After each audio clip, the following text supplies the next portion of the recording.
The next item of business today is a members' business debate on motion number 5957 in the name of Paul Martin on the community-based housing associations building the community.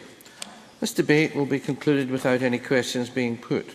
And I invite those members who wish to speak in the debate to press the request to speak buttons now or as soon as possible. And I call on Paul Martin to open the debate. 7 minutes, please. Mr. Martin. Presiding Officer, first of all, I'd like to take this opportunity to thank colleagues for their support in allowing this motion to come forward before us today. It should be noted that 5 of the political parties represented, apart from the SNP, supported this business motion today.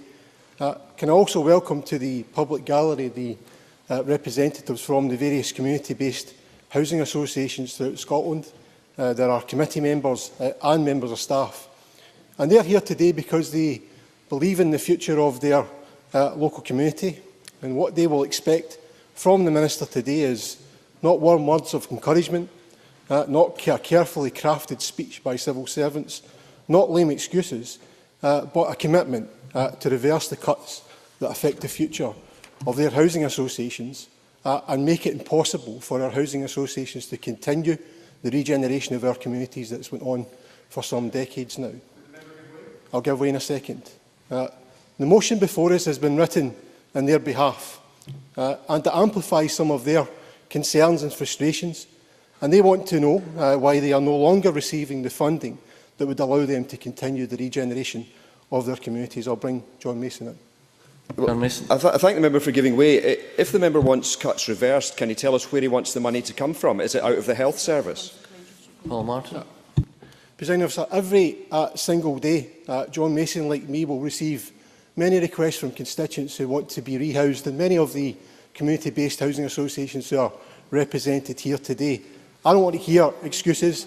I want to hear commitments, and commitments that are there to ensure that this can continue. But let us be clear, Presiding Officer, since the 1970s, CBHAs have played a crucial role in regenerating your communities, particularly, and I refer to Glasgow. There are many communities that would not exist today were it not for the vision, tenacity and determination of these local communities. I can name many of them. I would be a long list of commitments, Presiding Officer. The Gorbals area would not be here today. The Springburn area that I was brought in would not be here today. South Denniston would not be here today, and the tenemental properties that John Mason represents. Those communities would not exist if it were not fair for their determination. Not only, though, did they build houses, they brought forward projects to support the people in them. They built community facilities, using their expertise in development, attracting funding from various sources, including lottery. They have been the boon for local employment. They have strengthened local economies. They have allowed social enterprises to flourish.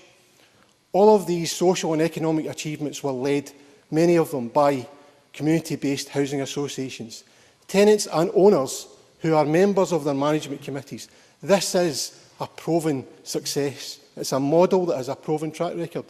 What is clear from every piece of evidence that has been presented to this Parliament, indeed from what we can see on the ground, is that the community-based housing association model works. And yes, Presiding Officer, it requires public subsidy. It requires support from the government. It may not be the cheapest option, but you get what you pay for. We got the cheapest option when we built houses in estates like the Red Road and Sight Hill. They were described in their day as being cost-effective solutions to providing housing. But the lack of an infrastructure and a lack of proper management meant that these houses are being torn down as we speak. Had there been the community control that we've seen in many of the other areas that I've referred to, I'm sure that these estates would have stood the test of time. My motion refers to what's happening in the real world. While demand for social housing is increasing rapidly, the Scottish Government is cutting the grant levels that are available to local housing associations to ensure that their development work can continue. This graph, provided to every single member in this chamber, Presiding Officer, illustrates clearly the kind of challenges that these housing associations face. When Labour left office in April 2007, the grant levels per new build property was just over 76,000. The SNP government have cut this to the present rate, which is just over 44,000 per unit, resulting in the CBHAs across Scotland withdrawing from development. And yes, they are withdrawing from development because they need the government financial support that will allow them to ensure that these schemes stack up. These cuts are putting at risk the very existence of our community-based housing association movement. The funding environment has led to the growth of housing associations masquerading as housing associations when in fact they're actually big business. What they are doing is operating from outside Scotland, and I'm afraid, Presiding Officer, their interest is not the interests of our local communities, as we have seen from the community-based housing association movement, but ensuring that they make a fast buck out of their investment. They might be able to come in and build the houses in the government and meet the targets that the government have set. They can do it as cheap as chips, but they won't be able to do it in the effective manner that our CBHA movements have done for many years. Now, Presiding Officer, my call to the Scottish Government today is very clear. Reverse the cuts that have been placed on our local housing associations and let them get on with the job of regenerating our local communities and protecting this investment that's been in place for nearly 4 decades, ensuring that many of our communities are able to provide good and ample social housing for our local communities to live in. Many thanks. I now call on Kenneth Gibson to be followed by Dr Elaine Murray. Thank you, Deputy Presiding Officer. I'd like to congratulate Paul Martin on securing today's debate. The role of community-based housing associations is integral to the delivery and management of high-quality housing stock in Scotland, and the Scottish Government has worked closely with housing associations and local authorities to increase the availability of socially rented and affordable housing across the country. Of course, the collapse in the housing market and the UK Government's frankly misguided decision to cut public spending with capital and resource has had a profound impact and set particularly difficult challenges and problems which this Government has had to react to and seek to mitigate against. The challenges in delivering a housing programme are many and varied: changing demographics, energy efficiency, house types, changing household size, changes to the welfare system, financing and the blend between socially rented and homes for ownership must all be taken into account. Unlike Westminster, the Scottish Government has prioritised the delivery of social and affordable housing and achieved a great deal despite a 26% cut in available capital. So despite unprecedented budgetary constraints, we are nevertheless 2 years into our 5-year target of delivering 30,000 additional affordable homes. The Government is on course to meet this commitment, having worked with local authorities and housing associations to deliver almost 12,900 affordable homes so far, almost 10,000 of which are for social rent. In order to encourage an increase in house building, the Government reduced the level of subsidy per unit delivered through the Innovation and Investment Fund. This reflects the fact that building costs are currently significantly lower than in previous years and encourages providers to make full use of other resources available to them. This is a sensible approach during such straitened times and ensures a maximum return for taxpayers' money.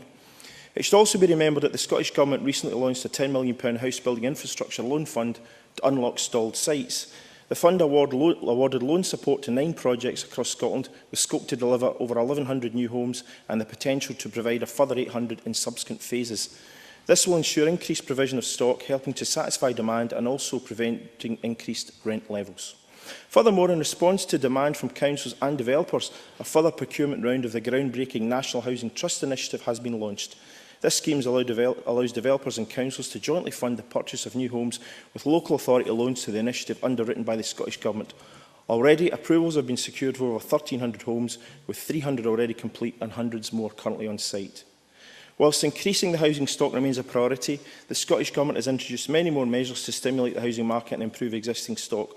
For example, the Scottish Government recently committed £120 million over 2 years to support a new shared equity scheme to help first-time buyers and those looking to buy a new home. Additional funding in the last budget was also allocated to programmes such as adaptations, up 25% on last year, and retrofitting properties with energy-efficient measures to reduce fuel poverty and improve tenants' lives. The Scottish Government is also providing £2.5 million to social landlords to help tenants access the advice and assistance they need following the implementation of the regressive bedroom tax. Of course, as we know, the Labour Party has continuously called for more investment in housing, as they have in every other sphere of public spending. Indeed, Ken Macintosh called for all additional resources received in Barnett consequentials to be spent on housing at the expense of education, health, justice and infrastructure, whilst Margaret McDougall called for tens of thousands of one-bedroom flats to be miraculously built in the 6-month period running up to the imposition of the bedroom tax. New initiatives and innovative funding methods are being pioneered by this Scottish Government, and it is evident that the Government is committed to improving and expanding Scotland's affordable housing stock, and it will work with community housing associations, local authorities and others to ensure that its achievements thus far are built upon. Thank you. Many thanks. I now call on Dr Lane Murray to be followed by John Mason. Thank you, Deputy Presiding Officer. And I'd like to also congratulate Paul Martin on bringing this very important subject to the Chamber today. Community-controlled housing associations were first set up in Glasgow in the 1970s and 80s. They were characterised by the prevalence of tenants and residents on their boards and specialised in the renovation of older stock and the regeneration of neighbourhoods through accessing private sector funding not otherwise available to the public sector. The model subsequently became a feature of the social housing sector in Scotland, but remains particularly strong in Glasgow and the west of Scotland. When council housing stock was transferred to Glasgow Housing Association in 2003, the intention was for a two-tier stock transfer process, with a smaller second-stage stock transfer to local housing associations which would own and manage their own stock. This has happened to some extent, though perhaps not as quickly as had originally been expected. The community housing movement has delivered many benefits to neighbourhoods in Scotland. In addition to its central purpose of the provision of good quality affordable housing through renovation and new build, community housing has delivered investment and employment, community empowerment and local accountability. The sector has also supported community enterprises, education and training, childcare and community cultural events. However, smaller housing associations are particularly vulnerable to financial pressures. Paul Martin's motion highlights how the cut in development funding budget in Glasgow and the consequences for rents and borrowing costs. Now, Labour MSPs have on a number of occasions raised the concerns expressed by the Scottish Federation of Housing Associations and others to the reduction to the HAG grant from an average of 70,000 across Scotland to an average of 40,000, which, coupled with the difficulties in accessing borrowing, are making the building of new homes for social rent more and more difficult. Payment after build instead of in stages also adds more pressures. SFHA estimate that the rent from a socially rented property only raises enough funds to cover a third of the cost of borrowing. The HAG grant covers another third of the cost, and the options to find the other third may have been in the past been through reserves and others, but those are running out, and they are not an option for small community-controlled housing associations. And that is one of the reasons why last week I asked the Cabinet Secretary for Finance whether the consequentials arising from the financial transactions announced in the UK budget, which have to be used for equity or loans and must be repaid to the Treasury, could be used to provide loans to housing associations at lower costs than they can access through banks and other private sources, but to use those for the purpose of building homes for social rent. And I hope that the Government will be prepared to look into that possibility. Because the current situation is likely to have two consequences: community-controlled housing associations forced out of building and regeneration projects, or, as Paul Martin said, being taken over by large housing associations from other parts of the United Kingdom, and the loss of the character of the Scottish housing association sector. I'll give you a local example. 384 properties were transferred from Dumfries and Galloway Council to Irvine Housing Association back in 1999 after a vote from tenants, and it was a very successful stock transfer. That took the housing association stock to something around 1,900, and indeed they invested something like £12 million into regenerating the area and modernising the properties. The IHA took over a number of other properties and had a stock of around 2,000 tenants. But how now Irvine Housing Association has become a part of Riverside, based in Liverpool. Riverside has over 85,000 tenants and residents.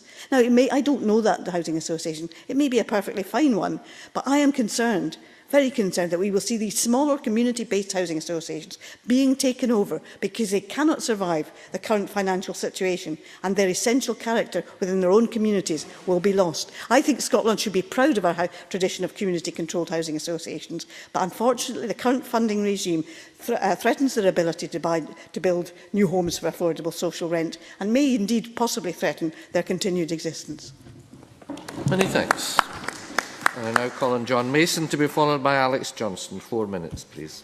Thank you, Presiding Officer, and may I thank Paul Martin as well for bringing this important subject to the Chamber. I would have signed his motion, most of which I agreed with, except for the fact that he's blaming the Scottish Government for the cuts, which is clearly not the case. Presiding Officer, I worked a number of years for different housing associations, and I really believe they are a key player in our society, and perhaps the key player in poorer areas and constituencies like Paul Martin's and mine. And we do welcome a number of representatives to the Chamber today. I spoke earlier to, I know West of Scotland are here, Queen's Cross, Milnebank, and a number of others. In fact, I do not know of any other type of organisation in the third sector in my constituency that combines such a high level of voluntary involvement on the one hand with the level of professional resources that housing associations have. And having worked for and known housing associations of various sizes, I personally do favour associations with stock of under 3,000, which gives a good balance between professionalism and tenant control. I was never in favour of Glasgow Housing Association at all, which was always going to be too big, and I am disappointed when I hear of small local housing associations, including one recently in my own constituency, being swallowed up by giants from elsewhere. Housing is the #1 issue which constituents come to see me about, and it remains the top priority for me when it comes to capital spending priorities. And I would especially want to welcome the fact that the Commonwealth Games Village in the East End of Glasgow is going to become partly a care home and partly housing, of which some 300 or so are going to be social housing. Another concern, just to mention, I have in housing is the private rented sector, which can be very good at times, but some of our most vulnerable citizens suffer at the hands of doubtful private landlords or agents in a way that I know they would not suffer if they were with a community-based housing association. But today's debate appears to be yet another list of Labour wishes. 2 weeks ago, they were telling us they wanted more money spent on expensive cancer drugs, even though presumably that meant cuts in housing and transport. Last week, they told us they wanted more money for transport, even though presumably that would have meant cuts in medicines and housing budgets. And this week, they tell us they want more money for housing, even if presumably that means cuts in drugs and transport. So when will the Labour politicians join us in the real world? The reality is we have a pretty much fixed amount of money. All parties are welcome to tell us that they would spend more on housing and less elsewhere, but they should tell us where these savings would be. On the other hand, they could spend the housing money differently. For example, we can have a higher percentage of HAG, but fewer houses, or a lower percentage of HAG and more houses.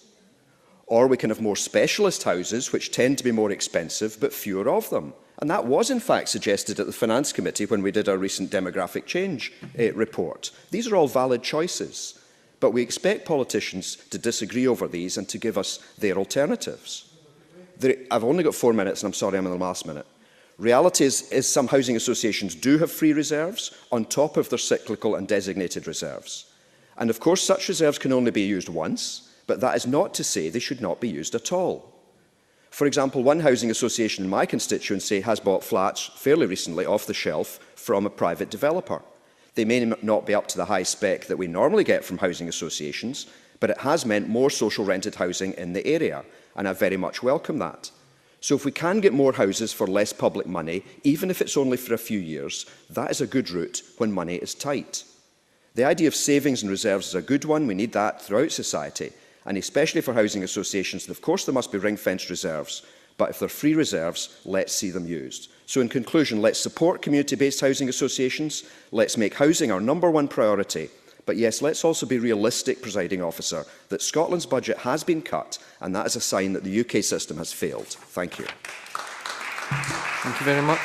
Now call on Alex Johnson to be followed by Jim Eadie. Thank you very much, Presiding Officer. I'm grateful for the opportunity to take part in this debate, and I would like to congratulate Paul Martin for securing it. I'd also like to apologise for not having signed the motion in his name.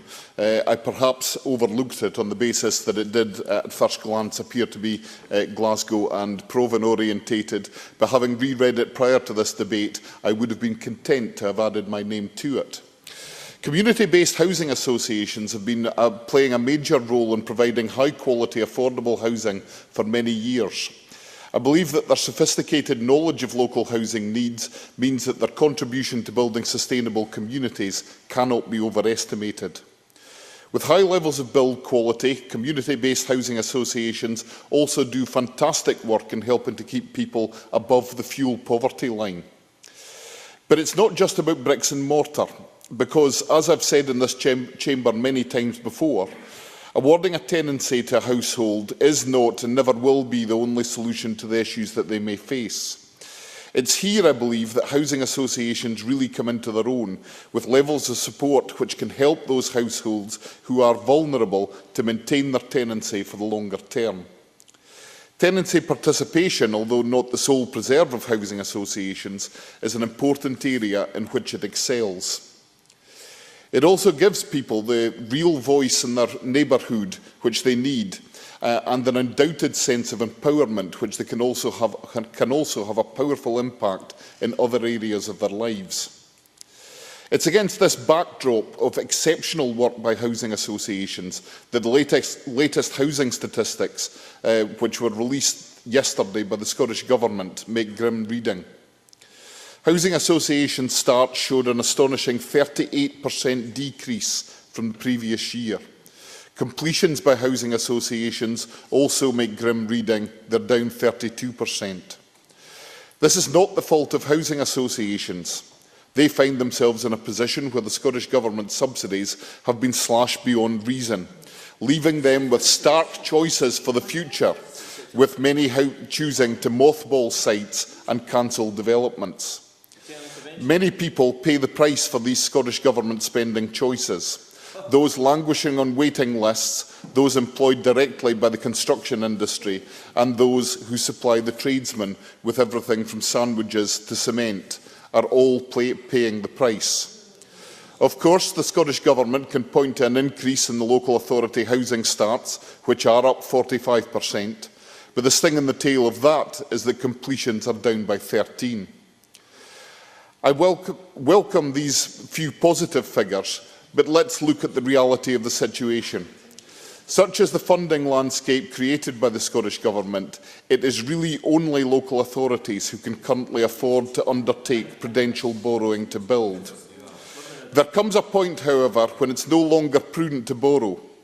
When it gets to that point, neither local authorities nor housing associations will be building, leaving us with the unedifying but increasingly common sight of the Scottish Government looking like a rabbit caught in the headlights of a rapidly approaching juggernaut.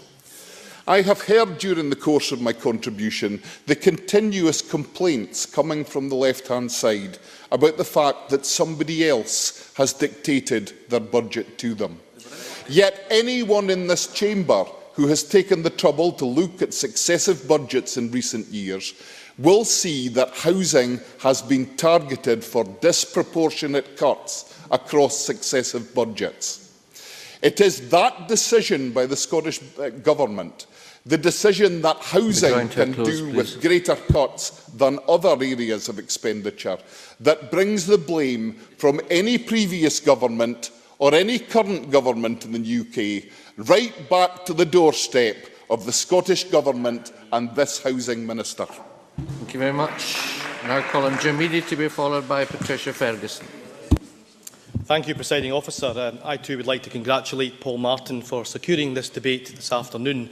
It's right that we recognise the vital work of community-based housing associations, as I know that my constituency is far from unique in having dedicated housing associations who work to improve the communities in which they are based and to make a lasting contribution to people's lives.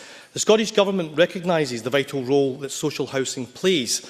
And as Alec Johnson said at the start of his speech, it went downhill from there. This is about more than bricks and mortar. It is about giving children a safe place to grow up. It's about allowing young people the chance to get onto the property ladder. And it is about providing older people with a comfortable and warm place to live. The Scottish Government is committed to ensuring this becomes a reality for all. And in a context of squeezed public resources, as John Mason reminded us, we have seen the completion of almost 12,900 additional homes, and we are now 2 years into a 5-year target of delivering 30,000 new social and affordable homes in Scotland. Almost 10,000 of the homes completed to date in the last 2 years are for social rent. And by the end of April 2013, the Scottish Government had allocated £200 million in additional funding for housing supply, bringing the total investment to almost £860 million in the 3 years to March 2015. And I think it's important to have those facts on the record.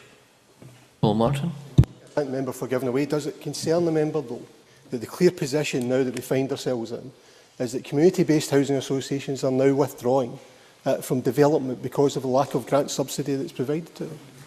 Well, I think the member has to recognise the financial realities within which the Scottish Government is operating because of the very difficult circumstances that we find ourselves in. And these difficult circumstances are the swinging cuts in the budget for housing supply imposed by Westminster. They are the challenges facing the housing construction industry, as Kenneth Gibson reminded us.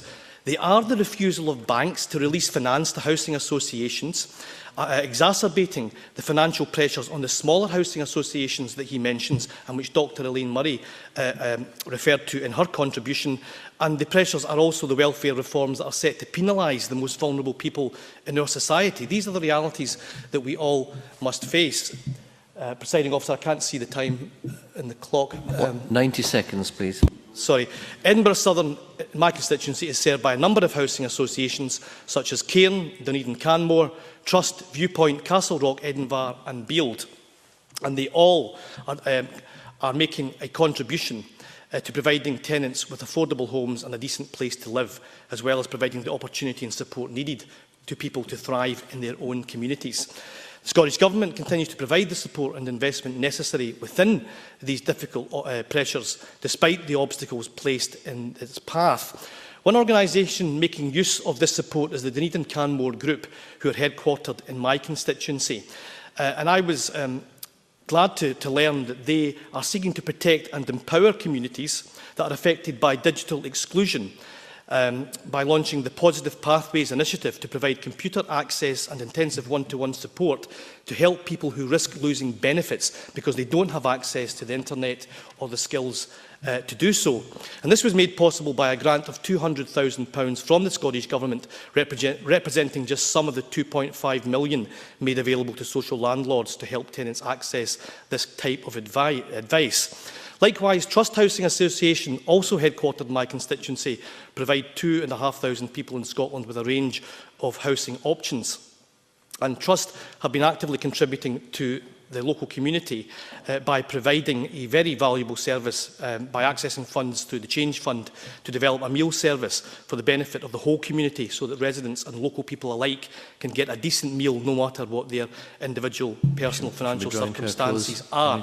Castle Rock, Edinburgh have accessed part of the £1.5 million Community Jobs Scotland Fund, and that is giving opportunities to young people in my constituency to gain valuable work experience. The Chief Executive of Castle Rock, Edinburgh, Alistair Steele, stated that he found working with the Scottish Government to be a hugely positive experience and to find them very supportive in the development of new funding models. The Deputy First Minister said in evidence to the Infrastructure and Capital Investment Committee in November 2012, resources have been efficiently used and we have ensured that we get bangs for our bucks. For every £3 we invest, we are levering in a further £7. Many thanks. I now call on Patricia Ferguson to be followed by Bob Doris. Thank you, Presiding Officer. And can I begin by thanking my colleague Paul Martin for bringing this important debate to Parliament today. I know of Paul's long and very strong commitment to the Community Housing Association movement, and it is fitting that it is he who leads our debate today. Secondly, I would want to offer a warm welcome to all of those members of Housing Association management committees and the staff who have come here today to listen to our debate. Housing Association and indeed Housing Co-op members are volunteers who work hard to make improvements in their communities, with support from staff members too. And for that, they deserve our sincere thanks. Maryhill and Springburn constituency is blessed with a large number of excellent housing associations, Presiding Officer, some big and some small, but all of them making a substantial contribution to the life of our communities. I may not be able to mention all of them in my contribution today, but I hope to be able to provide some examples of the important work they do, which typifies the contribution made by all. At this present time, housing associations are struggling to cope with the changes to the benefit system as it affects their tenants. They are trying to mitigate the worst effects of those atrocious and ill-advised reforms by providing good advice to their tenants and by taking practical steps like linking up with credit unions to help those who don't have a bank account. At the same time, they have to try to ensure that their own income levels are not depleted as a consequence, so that they can continue to provide the high level of service that is the hallmark of the housing association movement. And over the years, I have witnessed some excellent innovation from the local housing associations in my constituency, such as the self-build project operated by Maryhill Housing Association, where local people built their own homes from scratch and worked hard to help their neighbours build theirs too. The commitment to excellent design that has been the signature of Queen's Cross Housing Association's developments over the years. The efforts NG Homes have made to incorporate community facilities and retail units into their new build properties, helping to build communities, not just homes. And the confidence that led Locairn Housing Association to invest in its biggest ever development on a difficult site in a community where new houses of mixed tenure were needed. And the way in which housing associations across my constituency have renovated older properties, bringing them up to standard and saving important landmark buildings in the process is also very welcome. But of course, in recent years, the picture has begun to change. No longer do we see new build housing springing up all over the constituency, from Sparview and Copperworks to west of Scotland. Housing associations are no longer building new homes because HAG funding cuts make it practically impossible for them to do the job they were created to do. One housing association told me yesterday that they have identified a funding gap of £26,000 per unit based on the HAG grant levels and their existing rent levels. Without a proper level of development grant, they either have to expose themselves to extremely high risk on the financial markets or make the decision not to build. And frankly, that is the decision that most of the housing associations I know have already made. Unless they are given specific one-off grants for reprovisioning, they will no longer build new houses. Presiding Officer, it's no wonder that headlines this week tell us that there are fewer houses being built in Scotland now than during the Great Depression, with 40% fewer new starts in the first 3 months of this year alone compared with last year. And the irony is that the need for more houses to stimulate the economy and to provide local jobs has rarely been greater. And the changes brought by the bedroom tax mean that there is a pressing need for more smaller properties. Presiding Officer, I hope that the Minister will think again and restore HAG grant to a level that allows our housing associations to grow and to thrive and to build warm, affordable houses and good and stable communities. Many thanks. And due to the number of members still wishing to speak in the debate, I'm minded to accept a motion under Rule 8.14.3 that the debate be extended by up to 30 minutes. Mr Martin, would you do us the honour? I move, President. Many thanks. And the question therefore is, are we agreed that we'll extend the debate by up to 30 minutes? Yes. We are. I now call Bob Doris to be followed by John Pentland. Thank you, Presiding Officer. Even though I don't agree with the terms of motion before us by Paul Martin, can I thank him for bringing this issue to the floor of the Scottish Parliament, which is an important one. I couldn't sign the motion because I believe it's incomplete. It's in complete denial of the 26% capital cuts coming from the UK government, and under those circumstances I simply couldn't support the motion. Can I also put on my record that probably the greatest challenge facing the housing association movement are the welfare reforms coming from the UK government, and I have to say not just the bedroom tax issues, which has got much publicity, but probably a bigger challenge will be the reform to DLA and the introduction of personalised independence payments, which will deprive a lot more constituents actually of monies they need to pay their rents than actually the bedroom tax does, as horrible as the bedroom tax currently is. I want to put all that on record. Can I also put on record my apologies for not being able to meet the representatives of Glasgow's community-based housing association movement earlier on today. I was in a meeting in relation to trying to develop a fairer system and access to new medicines, including end-of-life cancer drugs. I hope you can appreciate that was an important meeting for me to go to and to attend, and that's why I couldn't be outside Parliament and meet with them. I know there's a number of community-based housing associations here which will mention some of the work they've done, hopefully if time allows, during my speech. I have to say gently to Paul Martin that I can't take any lessons from the Labour Party in relation to supporting community-based housing associations.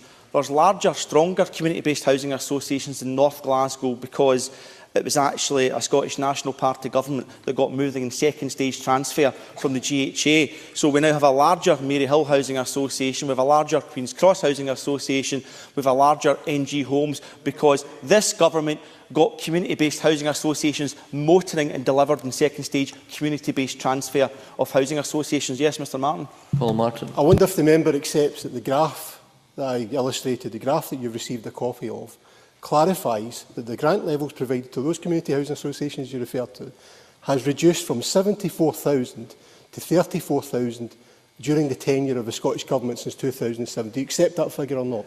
Bob I want to Doris. speak very specifically about those figures later, but I think there was a Freudian slip from Mr Martin. You began by saying the gaffe, and I think part of your speech was an absolute gaffe by denying the reality of building social houses in Glasgow and Scotland. So no lessons in relation to community-based housing associations.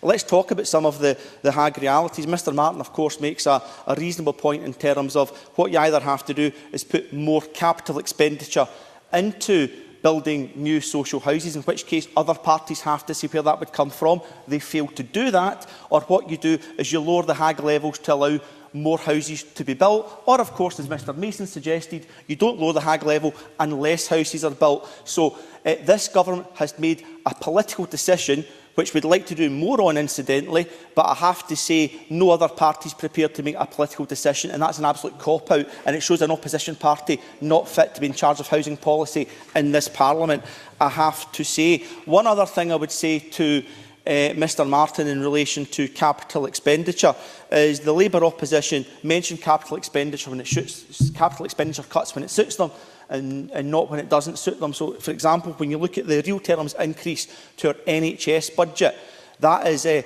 dramatic investment in the NHS in this country, but the capital budget has went down because of UK cuts, and that's something, say, Miss Bailey, your health spokesperson, fails to take into account when she's looking at health budgets. So it's an inconsistent, incoherent message in relation to... I think I'm running short of time, Mr Johnson. I apologise. There's one or two more things I want to say. I want to look at some positive aspects, however. In the 3 years up to 2015, Glasgow will receive £181 million in relation to housing association grant money, and on top of that, nearly £29 million reprovisioning money through the Glasgow Housing Association for demolitions. What I would like to say is I think Glasgow City Council... I'm in my final minute, Mr Scott. I realise that I did have an intervention. Let me just kind of put this in. Can I just say we need more flexibility on the grant arrangements under reprovisioning to allow greater access to local housing, whether it be transformational regeneration areas in Mary Hill or in Sight Hill, where the Youth Olympics is hopefully coming to town, and there's going to be an additional 400 social units built as a result of that. So we need more flexibility. Excellent. Thank you very much. Now call on John Pentland. Thank you, Presiding Officer. Can I thank Paul Martin for bringing this motion to the Chamber, highlighting the important role of community-based housing associations. In my constituency, I have several organisations with properties, such as Garrion, Forgewood and Wishon District, all with very specific local areas. Others, such as Lanarkshire Housing Association and Clyde Valley Housing Association, cover bigger areas and are extending the geographical areas that they cover, but still there remains the strong community links. Garrion and Forgewood, for example, are both community-based housing cooperatives, set up by stock transfer in 1990 and 1994, respectively. Garrion operates in the Gowthrapple area of Wishaw, while the other operates in Forgewood area of Motherwell.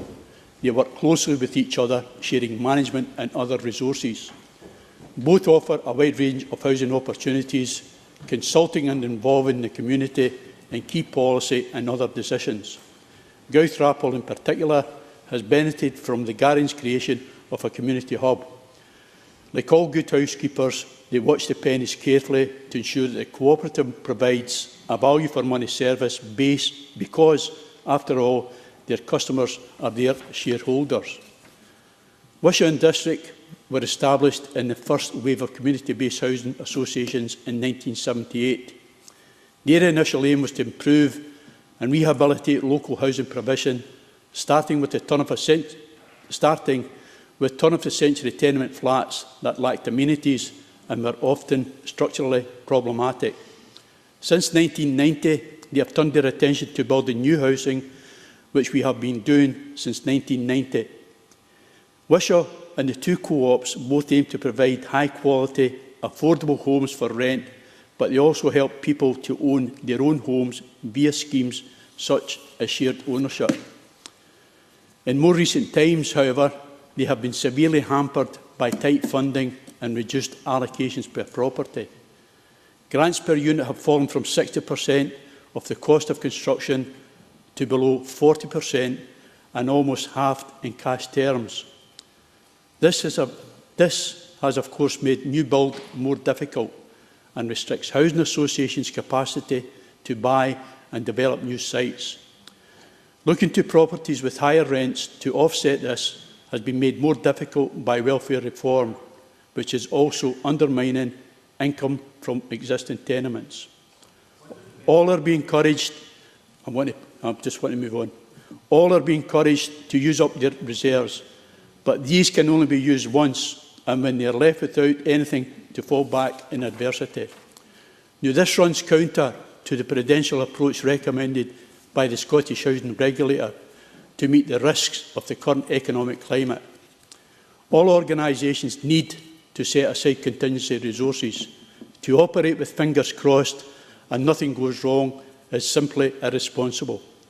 Financial capacity has also been affected by the wider financial situation. Borrowing is more difficult, with some lenders using more borrowing as a reason for seeking to reprice existing loans. Pressure is increasing for existing stock, and housing associations' ability to undertake major repairs and renewals, including meeting higher energy-efficient obligations. Presiding Officer, there is a great strength in being community-based in terms of accountability and responsiveness to local needs. But Scottish Government should not jeopardise this by stretching community-based housing association resources to the point where it affects their ability to do the job that they have been doing so well for the last 40 years. Thank you very much. And we now move to the Minister for the closing speech. Okay, thank you, Presiding Officer. And I'd also thank Paul Martin for bringing this subject to the Chamber. It's not something that I'm wanting to shy away from. It is an important issue. And I just returned this morning from the annual conference of the SFHA, where I paid tribute to the housing associations and the positive differences they make to people's lives and communities. And I know that would not be possible without the dedication and commitment of the voluntary board members and the professionalism and hard work of their staff. So I'm pleased to be able to reiterate that today for the Community Housing Association members that are here. As we've heard from other members, vibrant communities are about more than houses that people live in, and the Scottish Government recognises the huge contribution that community-controlled housing associations make to the well-being of their tenants and their neighbourhoods.